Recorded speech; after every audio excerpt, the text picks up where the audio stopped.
How's it going, you guys? NewAge here with our next episode of our top 10 anything goes Pokemon.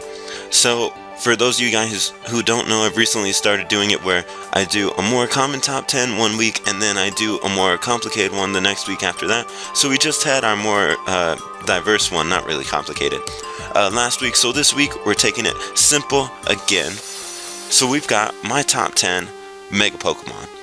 And it's actually going to be like my top 10 Mega Pokemon for X and Y, even though it's not saying that in the title or anything. I just kind of decided that now I'm gonna do another one for Omega Ruby and Alpha Sapphire, so you can look forward to that as well.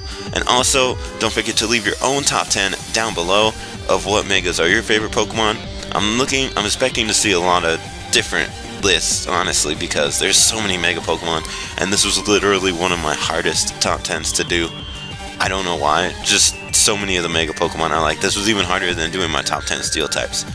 But, I don't know, maybe that was because deep down, I already knew what Pokemon were my top 10 Steel types. So anyways, jumping right in to number 10, we've got Alakazam. Mega Alakazam. Now, this one, it's just so cool. I think it was one of those, I mean, honestly, you didn't really know what to expect as far as Megas when X and Y came out. It was kind of like anything goes, right? And Alakazam was just one of those that I was so happy about, because they made Alakazam look so cool, like how it floats, and you know, anything with the long beard is nice and wise, and all the spoons he's got, you know this man has got power when he's got that many spoons. And giving him the ability Trace makes him so good competitively too. I mean, just because he's not bulky and all that stuff doesn't mean he's not hitting like a truck and all kinds of super fly. With the Trace, getting those abilities going, love it, love it. So, Mega Alakazam, gonna be my number 10. Moving on to number 9, we have got my man, Aerodactyl. Now, Aerodactyl, just another, I love that they made so many Mega Pokemon of Gen 1 Pokemon, because they just took those old Pokemon that we're used to seeing and made them like completely revamped, looking so amazing. And Aerodactyl, another one of those Pokemon. I love all the spikes and black rocks on its back. It makes it look like it makes it look so much more ancient, you know?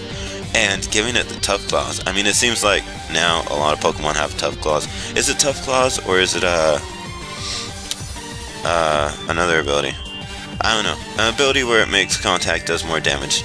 I think there's more than one ability that's kind of like that. Anyways, Mega Aerodactyl, super fast, like the fastest Pokemon around. I love it so much, and it hits so hard. And this thing just looks so cool. It's like, reminds me of a dinosaur, but then at the same time looks more like a dragon too. And I just love it. I just love it. I just love it. I just love it. So, moving to number 8, we have got the Mega Pokemon known as Heracross. Now, Heracross, I've been impressed with this thing for the longest time. For one, it got all new moves to go with its new ability Skill Link, and two, it's just so amazingly powerful. I remember when I was training this thing, like to battle competitively and everything, and I was training it in the restaurant where the Pokemon are at like level 65, and Heracross was at like level 45 and killing everything as a Mega Heracross. Like, I literally trained it at level 45, took on all those Pokemon in like triple battles. It was beautiful. Heracross is so insanely strong, and having such a broad move pool, so much type coverage, all that good stuff, so powerful. And that's why Heracross is my number 8, and he looks awesome. Nice big buff beefy beetle. Big buff beefy beetle. That's Heracross right there. So moving on to my number 7. This one I know has got Tough Claws. Mega Charizard X. Now, Mega Charizard X is one of those Pokemon that super anticipated, super everybody wanted it, and it just looks so good.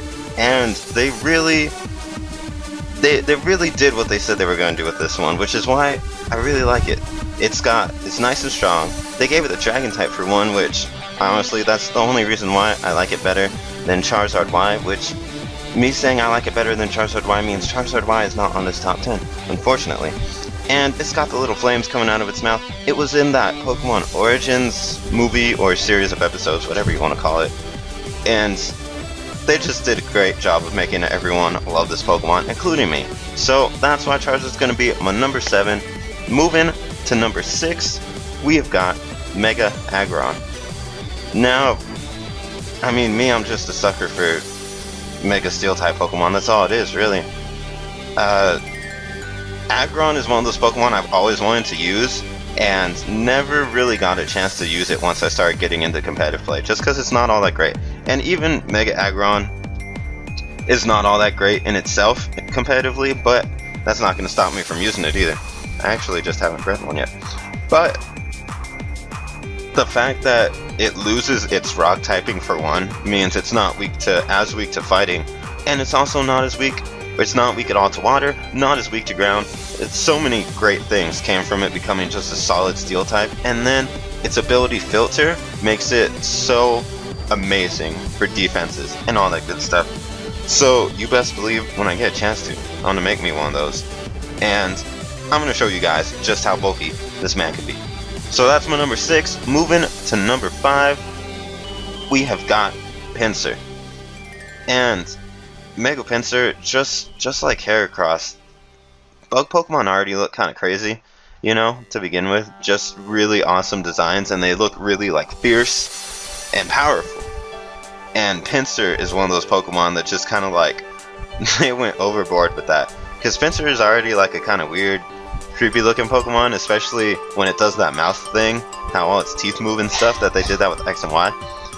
And giving it, when it Mega Evolves, just like crazy flattering wings, and it's just like hovering all weird, and its eyes, just the crazy circly eyes, like Pinsir looks like a freaking maniac, and it's so powerful. I love it. I still haven't gotten sick of Pinsir, and Aerialite is such a good ability. It makes Pinsir who he is. Super strong, super fast, super fierce, and all that good stuff.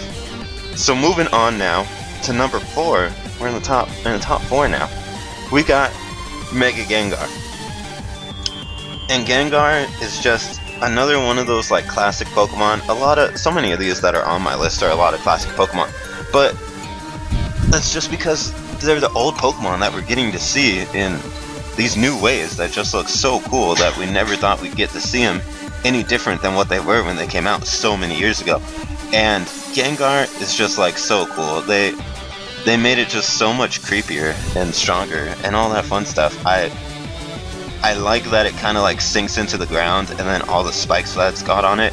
And you know a Pokemon is good when they ban it like instantly. That's why Kangaskhan is good. So Gengar, nice and strong, nice and creepy. He does his thing with the tongue. Gotta love that. Actually, I know he does it in his normal one. I don't remember if he does it in his Mega.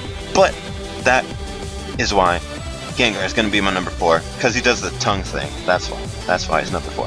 So moving to number 3, we got Garchomp. And for those of you who know, who have been watching my channel recently, I kind of been in love with Mega Garchomp.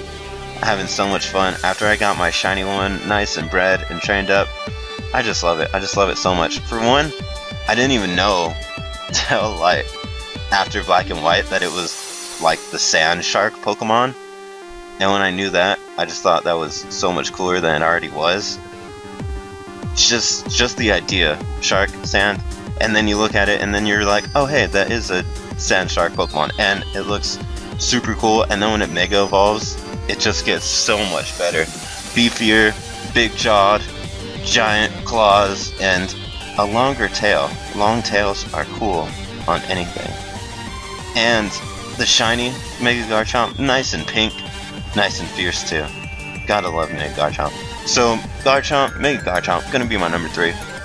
And moving now to number 2, we've got Mega Mawile. Like I said, I'm a sucker for Steel type Pokemon, and Steel and Fairy typing is just such an amazing type. The fact that you had a little Pokemon like Mawile that wasn't really doing anything too special, and then you go and give it a Fairy type, so just Mawile in itself is already good because of its typing, and then you go in and give it a Mega that is now currently banned. Like I said, all the best Pokemon are banned. I mean, they're banned for a reason, right? So Mega Mawile coming in super strong, getting the new player up and the stab iron heads and the sucker punches with the priorities and all that super fun stuff. And the double mouth thing is really cool. Really cool. So Mega Mewa, always gotta love her. That's gonna be my number 2. And moving on to my number 1, the only thing that I can love more than Steel type Pokemon is the traditional starters, of course. Mega Blastoise, my number 1 Mega Pokemon. I don't know why, but it's been a while now, kind of a long ways back. I think around Heart Gold, Soul Silver times, Squirtle became like my favorite starter. I didn't have a favorite starter as far as like the Kanto ones go. I just was always doing the cliche like chose Charizard, just like everyone did. I mean, because I played it when I was a kid, so of course I'm gonna choose Charizard. But I never considered Charizard to be my favorite, or Charmander. And around Heart Gold, Soul Silver, Squirtle became my favorite for whatever reason. I loved Blastoise. I had like 4 different Blastoise from Heart Gold all the way up till like X and Y. I chose Squirtle in X and Y, and I was so excited for the Mega. It looks so cool. Got the cannons and the chin thing going to make him look like a bigger guy. And he's just like a big tanky cannon tank turtle, and he looks so cool. And the ability I didn't really get at first. I was like, that's kind of stupid. Why wouldn't it be like pump moves instead of like pulse moves or something, so Hydro Pump could be way too strong?